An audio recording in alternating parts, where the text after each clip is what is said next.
नमस्कार, स्वागत आप सभी का। मैं हूं आपके साथ हेमंत कुमार। कांग्रेस विधायक दिव्या मदेरणा ने ब्यूरोक्रेसी पर बड़ा हमला किया है। दिव्या मदेरणा ने पीएचईडी मंत्री महेश जोशी को रबर स्टैंप बता करके ब्यूरोक्रेसी और अपनी ही सरकार को घेरा है। ओसियां विधायक दिव्या मदेरणा ने कहा है कि पीएचईडी अधिकारियों ने मुझे बताए बिना प्रोजेक्ट्स में कटौती कर दी। पूरा विभाग प्रमुख शासन सचिव चला रहे हैं। उन्होंने कहा कि मंत्री रबर स्टैंप बने हुए हैं। दिव्या की बात का मंत्री प्रताप सिंह खाचरियावास ने समर्थन किया। खाचरियावास ने कहा कि दिव्या मदेरणा ने जो मुद्दा उठाया वो जनता और कार्यकर्ताओं की आवाज है। उन्होंने कहा कि कोई विधायक सदन में बोलता है तो उसकी बात को गंभीरता से लेना सरकार की जिम्मेदारी है। वहीं बीजेपी ने इसे कांग्रेस की अंतर्कलह बताया है। हालांकि नेता प्रतिपक्ष गुलाबचंद कटारिया ने ब्यूरोक्रेसी पर सवाल उठाए हैं और इसी मुद्दे को लेकर के आज हम चर्चा करेंगे।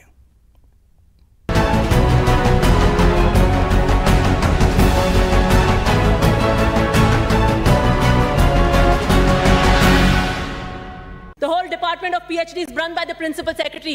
I am very sorry to say the minister is a rubber stamp. Nothing is being told to him. Thank you. और मुझे दुख के साथ आज मैं बधाई देना चाहूंगी वसुंधरा जी को। बहुत अच्छी लीडर थी। सच को सच कहने में मुझे बिल्कुल गुरेज नहीं होता। Thank you very much. As chief minister के कार्यकाल की बात कर रही हूँ। Thank you very much. Thank you. Last 1 minute का पॉइंट है, मैं कंक्लूड कर रही हूँ। चलिए 1 मिनट बोलिए। अच्छी लीडर थी, डिसीजन मेकिंग भी करती थी। 1 मिनट के अंदर आप डिसीजन मेकिंग भी बढ़िया थी। अरे भैया बीच में मत करिए आप प्लीज। राठौर साहब, आप मुझे बताइए, आपको सब चीज पता होती है। मोदी तुझसे बैर नहीं, वसुंधरा तेरी खैर नहीं, ये नारा किसने दिया? एक तो ये नारा और ये एरोगेंट रूथलेस करप्ट ब्यूरोक्रेसी थी जिन्होंने इनको इस तरफ बिठा दिया। हमें भी आप इधर बिठाना चाहते हैं। एक्सीलेंट बजट चीफ मिनिस्टर लेकर आए, excellent budget, but this bureaucracy is what is going to make us sit here. Please आप अपना रवैया बंद करें। देखिए, कोई भी विधायक जब सदन में बोलता है तो उसकी बात को गंभीरता से लेना हमारी जिम्मेदारी है। दिव्या मदेरणा जी ने जो मुद्दे उठाए हैं वो मुद्दे निश्चित रूप से जनता की और कार्यकर्ता की आवाज़ है। आज मैं सरकार में मंत्री हूँ, हम सब की जिम्मेदारी है कि उन्होंने आगे बढ़कर जो मुद्दा उठाया, ऐसे में जो अधिकारी कार्यकर्ता की या जनता की सुनवाई नहीं करते हैं या एमएलए के अनुसार काम नहीं करते हैं, उन अधिकारियों को सुधर जाना चाहिए। क्योंकि आफ्टर ऑल जनता वोट जो देती है सरकार की नीतियों के इम्प्लीमेंटेशन पर देती है। सरकार का बजट बहुत अच्छा है, गहलोत सरकार ने बजट बहुत अच्छा दिया है। ऐसे में यदि कोई अधिकारी सरकार की नीति और नीयत के विरुद्ध जाकर विधायकों की मर्जी के खिलाफ काम करता है, विधायक जनता की आवाज़ बनकर लड़ते हैं। तो क्या है कि ईमानदारी से कई एमएलए के मन में अधिकारियों के व्यवहार और विभाग के काम से फ्रस्ट्रेशन है बहुत भारी। अधिकांश इसको पी जाते हैं, कुछ के मुंह पे आ जाता है। लेकिन सच्चाई यह है कि इस राज के समय अधिकारियों की मनमानी का एक खेल चल रहा है सारे राजस्थान में। अब वो सत्तारूढ़ के हैं, उनकी मजबूरी, बोल नहीं पाते हैं और इस कारण से दिया ने एक तरह से अपने मन का जो गुस्सा था वो इजहार किया है। वो सरकार के लिए चौंकाने वाला है। हम सबको भी इस पर चिंता करें। वास्तव में इस समय सारा शासन अधिकारी चला रहे हैं, मंत्रियों की चल नहीं रही है। विशेष रूप से पानी के पीएचडी मंत्री के तो यही हाल है। सब जगह जेईएन से लेकर के अफसर तक इनकी सुनवाई नहीं होती। लेकिन कल इन्होंने जो आरोप लगाया ये कांग्रेस की अंतःकलह को प्रदर्शित करता है। कांग्रेस में खेमेबाजी है। इस नाते वहाँ के विधायक ही अपनी सरकार, अपने मंत्रियों को आरोपित कर रहे हैं। मैं समझता हूँ इससे बुरे हाल कांग्रेस के हो नहीं सकते। भरत सिंह जी विधानसभा में आ नहीं रहे हैं और बाकी भी विधायकों में बहुत असंतोष है। तो कांग्रेस के विधायक दिव्या मदेरणा ने ब्यूरोक्रेसी पर गंभीर सवाल खड़े किए हैं और इसे लेकर के सियासत गरमाते देर नहीं लगी। भारतीय जनता पार्टी ने इस पर आक्रामक तेवर अख्तियार किए, सरकार पर हमला बोला और कहा है कि सरकार सिर्फ अधिकारी चला रहे हैं और ये अपने आप में बहुत गंभीर है। और साथ ही साथ इस बात के भी आरोप लगाए हैं कि कांग्रेस पार्टी के भीतर खेमेबाजी है। इसी को लेकर के चर्चा करेंगे। हमारे साथ एक खास पैनल मौजूद है। सबसे पहले तारुफ करवा दूं, राजेंद्र आर्य हमारे साथ हैं, कांग्रेस पार्टी के नेता। सुरेश गर्ग हमारे साथ हैं, भारतीय जनता पार्टी के नेता।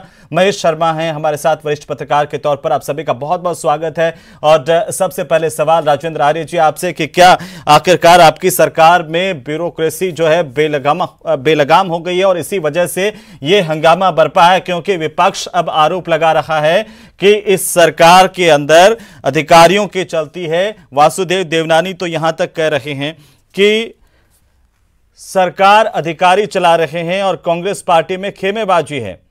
नेता प्रतिपक्ष ने भी कहा है कि तमाम जो विधायक हैं उनके भीतर एक तरह का फ्रस्ट्रेशन है। राजेंद्र जी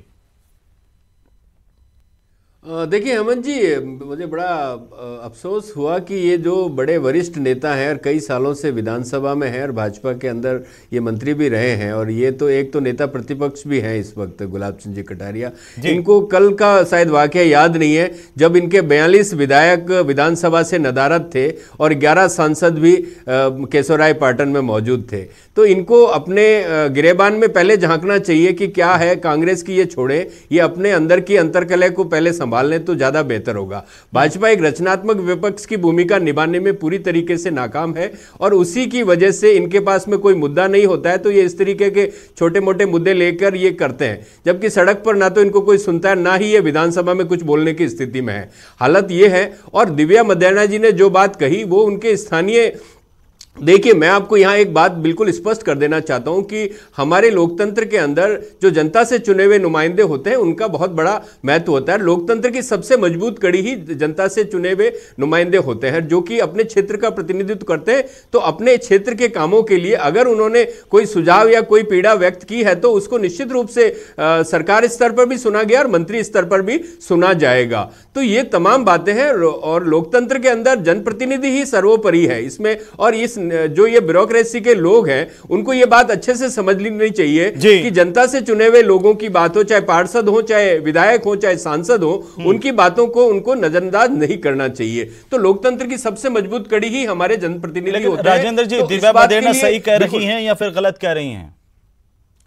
नहीं, दिव्या मदेरणा जी का अगर आप पूरा बयान देखेंगे तो उन्होंने कहा था कि भ्रष्ट ब्यूरोक्रेसी ने वसुंधरा जी की सरकार को भी 2013 से 18 की जो सरकार थी वो सरकार चली गई। तो उन्होंने ये कहा है कि ब्यूरोक्रेसी पे लगाम जरूरी है। तो निश्चित रूप से ब्यूरोक्रेसी पे जो लगाम सरकार ने तो ये भी कहा है ना कि पीएचडी जो है वो मंत्री तो रबर स्टैंप है। ये भी कहा कि प्रिंसिपल सेक्रेटरी ही सरकार चला रहे हैं। सुनिए जी हेमंत जी मैं आपको एक बात बता दूं, ये पूरी की पूरी हमारे लोकतंत्र में एक प्रशासनिक प्रक्रिया होती है जिसके अंदर तमाम चीजें होती है, विधायिका होती है, कार्यपालिका होती है, इस तरीके से दोनों को समन्वय के साथ काम करने की। और तकनीकी जो विभाग होते हैं, हमारे जो टेक्निकल डिपार्टमेंट्स होते हैं, इंजीनियरिंग महकमे होते हैं, उनके अंदर सब चीजें एक प्रोसीजर्स के तहत होती है। सिर्फ इंप्लीमेंटेशन और प्लानिंग का ही मैटर नहीं, उनमें टेक्निकल इश्यूज भी रहते हैं। तो वो तमाम चीजें सुरेश गर्ग साहब उल्टा कांग्रेस पार्टी आप पर आरोप लगा रही है कि आप मुद्दों को उठाने में सक्षम नहीं है, इसीलिए इस तरह की बातें करते हैं। हेमंत जी देखिए, इनके जो मुख्यमंत्री है इन्होंने बड़ी बड़ी घोषणाएं और बड़े बड़े वादे किए थे कि साहब हम सुशासन देंगे। आज हेमंत जी सुशासन की पोल खुल रही है। इनके एमएलए विधानसभा के अंदर आरोप लगा रहे हैं कि ब्यूरोक्रेसी भ्रष्ट है, ब्यूरोक्रेसी काम नहीं करती है, मंत्री रबड़ स्टाम्प है। तो आप बताइए हेमंत जी, कहां से मतलब ये बताइए कि राजस्थान की जनता को न्याय मिलेगा? आज दिव्या मदेरणा जी मंत्री के ऊपर आरोप लगा रही है, ब्यूरोक्रेट्स के ऊपर भ्रष्टाचार का आरोप लगा रही है। कल गंगा देवी जी जो बगरू से विधायक है उन्होंने भी आरोप लगाया है। वो बगरू के यहाँ का पानी लेके गई थी विधानसभा के अंदर और सभापति जी को बता रही है कि साहब देखो बगरू के अंदर पानी की क्या है। पारिक साहब जो सभापति थे उनको बोलना पड़ा कि आप मंत्री जी को ले जाइए और उनको पिलाइए। इतनी दुर्दशा इस राजस्थान की इस कांग्रेस सरकार के अंदर हो चुकी है। जनता गर्ग साहब दिव्या मदेरणा जो ओसियां से विधायक हैं कांग्रेस पार्टी की, वो ठीक कह रही हैं गलत कह रही हैं?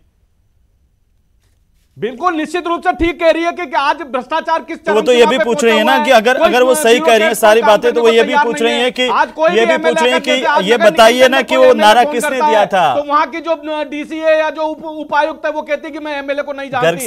वहां पे बता, आप देखिए क्या स्थिति है आज शासन के अंदर। कोई मिनिस्टर की किसी की कोई बात नहीं सुनता, न एमएलए की बात सुनी जाती है, न ये स्थिति है मंजीत तब है जब सरकार के विधायक जो कांग्रेस के विधायक है उनकी बात नहीं सुनी जाती, तो भारतीय जनता पार्टी के विधायकों की कहां बात सुनी जाएगी।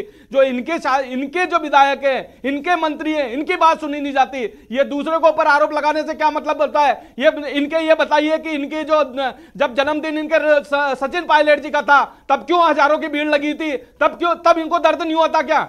तो ये जनता को ठीक है, मैं आता हूं, दोनों के पास आता हूं वापस। महेश जी का एक कमेंट ले लूं, महेश जी का एक कमेंट ले लूं गर्ग साहब, उसके बाद दोनों के पास वापस आता हूं, लौटता हूं वापस से। महेश जी एक वरिष्ठ पत्रकार के तौर पर कैसे देख पा रहे हैं आप? ये पहला मौका तो नहीं है जब किसी विधायक ने ऐसा कहा हो कि ब्यूरोक्रेसी जो है वो हावी है और अधिकारी उनकी सुनते नहीं है। एक लंबी फहरिस्त है सर, संयम लोढ़ा से लगा करके राजकुमार शर्मा, और आपको तो याद होगा कि कांग्रेस पार्टी का जब अधिवेशन हुआ तो उसमें गोविंद राम मेघवाल और तमाम लोगों ने सवाल उठाए थे। महेश जी ठीक है, गर्ग साहब एक मिनट शांत हो जाइए, मैं आता हूँ। गर्ग साहब एक मिनट, मैं आपको ये बता रहा हूँ जी कि अभी हाल ही में आपके ही चैनल ने एक न्यूज जारी की है जिसमें सूचना आयोग ने 2 पंचायत और शिक्षा विभाग के अधिकारियों पर आरोप पे जुर्माना लगाया है कि वो सही समय पर सूचना नहीं देते।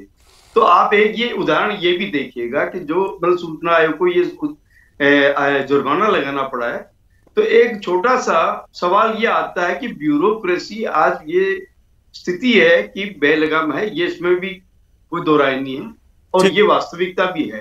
क्योंकि आम जो जितना भी जनप्रतिनिधि है, जितने भी अपने क्षेत्र की समस्याओं को लेकर जाते हैं, वो ये निश्चित रूप से वो उनका समाधान भी चाहते हैं। अब सवाल ये व्यवहारिकता की बात आती है। ठीक तो ये कि जनप्रतिनिधि जो कह रहे हैं उसे गंभीरता से प्रशासन को लेना चाहिए, लेकिन वो हल्के फुल्के में भी लेते हैं। तो ये एक उनकी लापरवाही है, इसकी और मतलब इस पर ब्यूरोक्रेसी पर कसावट की जरूरत है। लेकिन कुछ ऐसी होती है जिससे व्यवहारिकता में जो नियम के अनुसार जो कोई फैसला लेना होता है या कुछ तकनीकी कारणों से कोई फैसला लेना पड़ता है, इस मामले में भी जनप्रतिनिधि जो है वो जो उसकी और गंभीरता से नहीं देखते, क्योंकि न तो उनको उनके कानून की जानकारी होती है, नए कई नियमों की जानकारी होती है, नई कई व्यवहारिकता की जानकारी होती है। तो ऐसी ये ताली दोनों हाथों से बज रही है, ब्यूरोक्रेसी भी। लेकिन महेश जोशी जी के साथ तो ऐसा नहीं है कि उनको कोई कानून की जानकारी नहीं होगी या फिर वो कोई फर्स्ट टर्म के नेता हैं, एक लंबा राजनीतिक अनुभव है उनका, तमाम चीजें वो संवैधानिक प्रक्रियाओं से लगा करके विभागों को और सबके कार्यप्रणाली को बड़ा गंभीरता के साथ समझने वाले नेता हैं। हाँ बिल्कुल, मैं ये बात कह रहा हूँ, जितने शालीन और संवेदनशील हैं महेश जोशी, शायद वो हो सकता है कि कांग्रेस के अंदरूनी राजनीति में कहीं दिव्या मदेरणा के नजर में वो ऐसा लग रहा है कि उन्होंने जो आरोप लगाया है वो मतलब अपने हिसाब से लगाया है। लेकिन ये मान के चलिएगा कि जो शालीनता और जो ठीक है, लेकिन मैं जी एक छोटी सी टिप्पणी मैं आपसे और चाहता हूं। आपने कहा कि इसमें कोई दोहरा नहीं है कि जो ब्यूरोक्रेसी है वो बेलगाम है। अब मैं आपसे ये जानना चाहता हूं, दरअसल किसी भी सरकार की महत्वपूर्ण कड़ी होती है ब्यूरोक्रेसी, और ब्यूरोक्रेसी अगर बेलगाम हो जाए तो उसके नतीजे क्या हो सकते हैं? आपने बहुत सारी सरकारों के कार्यकाल को देखा एक पत्रकार के तौर पर। जी, मैं यही बात बता रहा हूँ कि जब भी सरकारें पलटती हैं जी, उस दौरान मतलब ये इस तरह के उठापटक होती है, और जो मुख्य रूप से है कि जो बजट की जो घोषणाएं हैं समय पर उनका इम्प्लीमेंटेशन नहीं हो पाता। लिहाजा जो सरकारें चाहती है कि हमारी जो घोषणाएं हैं उनकी क्रियान्विति समय पर और आम जनता तक पहुंचे, उसका लाभ उसको जनता को पहुंचे, और उनकी जो जिसे भी दल के वो जो बिलोंग करते हैं उनका मतलब क्या होता है संदेश एक अच्छी छवि के रूप में पेश हो।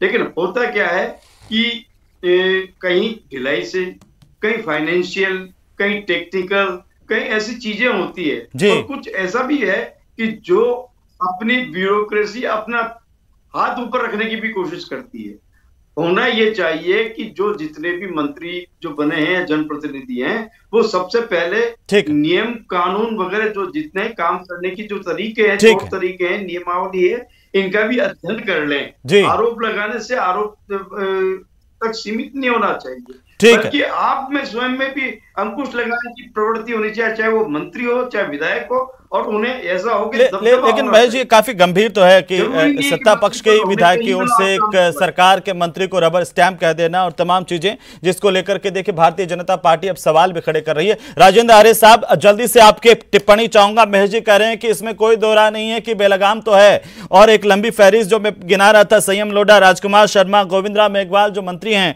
और उन्होंने अभी कांग्रेस के अधिवेशन में भी ये मुद्दा उठाया था, और आज प्रताप सिंह खाचरियावास ये कहते हैं कि सरकार को गंभीरता से लेना चाहिए। तो क्या अब तक सरकार ने गंभीरता से नहीं लिया कि ब्यूरोक्रेसी हावी हो रही है?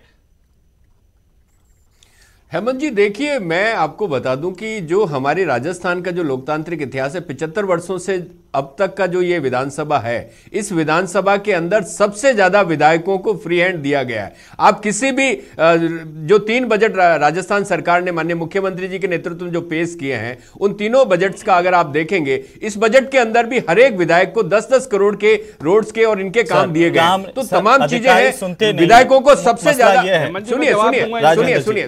सुनिए 1 मिनट, मैं बात पूरी कर लूं। जब विधायकों को सबसे ज्यादा फ्री हैंड है और पूरा का पूरा है, उनको पूरी की तरीके से अपने क्षेत्र में विकास की आजादी है, और उनको अपनी जो भी मांगे हैं, जनता से जुड़ी हुई जो भी मांगे, अरे सुन तो लीजिए, दोनों को लाइए, सुरेश गर्ग को भी लाइए स्क्रीन पे। 7 संकल्पों को लेके इन्होंने बजट पेश किया था। नहीं, ये संकल्पों को लेके इन्होंने बजट पेश किया था। इन्होंने बोला कि निरोगी राजस्थान, संपन्न किसान, महिला बाल विकास, शिक्षा परिधान, पानी बिजली और के मुद्दे, 7 संकल्पों को लेकर इन्होंने बजट पेश किया था।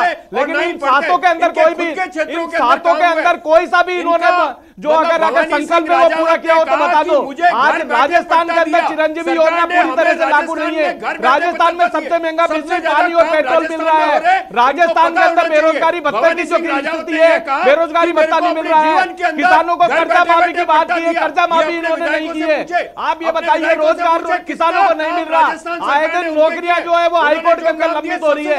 इनकी नाकामी की वजह से लोगों को रोजगार नहीं मिल रहा है। केवल घोषणाएं करते हैं, हमेशा बजट का घाटा देते हैं, बोलते 23,000 करोड़ रुपए का राजस्व घाटा, जबकि होता है 40,000 करोड़ रुपए का घाटा। तो हमेशा ये झूठ बोलते हैं। 3 साल से झूठा बजट दिया जा रहा है राजस्थान की जनता को, राजस्थान की जनता के। आप देखिए राजस्थान के अंदर कितने अत्याचार हो रहे हैं, आए दिन बलात्कार हो रहे हैं, कम से कम रोज के 10 से 15 बलात्कार हो रहे हैं, लेकिन इनके जू से जू नहीं रेंग रही।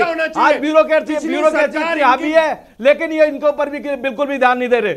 ठीक है राजेंद्र जी जल्दी से बताइए कि एक विधायक को ऐसे तो नहीं करता। दिव्या मदेरणा ने अगर ये इतने बड़े आरोप लगाए हैं, इसका पीछे कहीं ना कहीं कोई कारण तो होगा कि आखिरकार अधिकारी उनकी सुन नहीं रहे होंगे। और सिर्फ दिव्या मदेरणा नहीं, अगर गंगा देवी पानी बोतल में लेकर के आती हैं तो इसका मतलब क्या समझा जाए? अगर गोविंद राम मेघवाल कहते हैं कि ब्यूरोक्रेसी हावी है तो इसका मतलब क्या समझा जाए? मुख्यमंत्री के सलाहकार राजकुमार शर्मा कहते हैं तो क्या समझा जाए?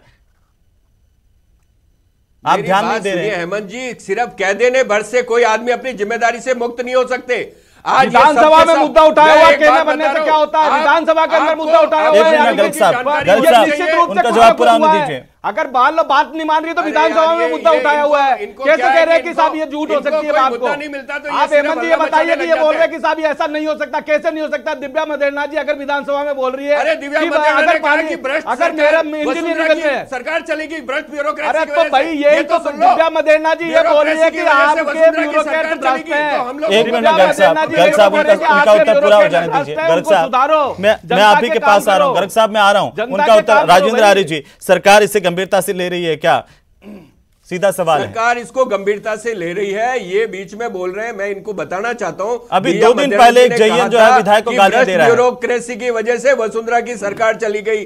कल 42 विधायक कहां थे? विधानसभा चल रही थी जब 42 विधायक कहां थे? अगर वो जन्मदिन तो कोई भी मना सकता है, इसमें क्या है? जन्मदिन तो आपके सचिन पायलट जी ने जन्मदिन नहीं मनाया था क्या? आप ये बताइए, सचिन पायलट जी ने जन्मदिन नहीं मनाया था क्या? हजारों की भीड़ नहीं हुई थी क्या? चलिए ठीक है गर्ग साहब जल्दी से मैं टिप्पणी चाहता हूं इस पर।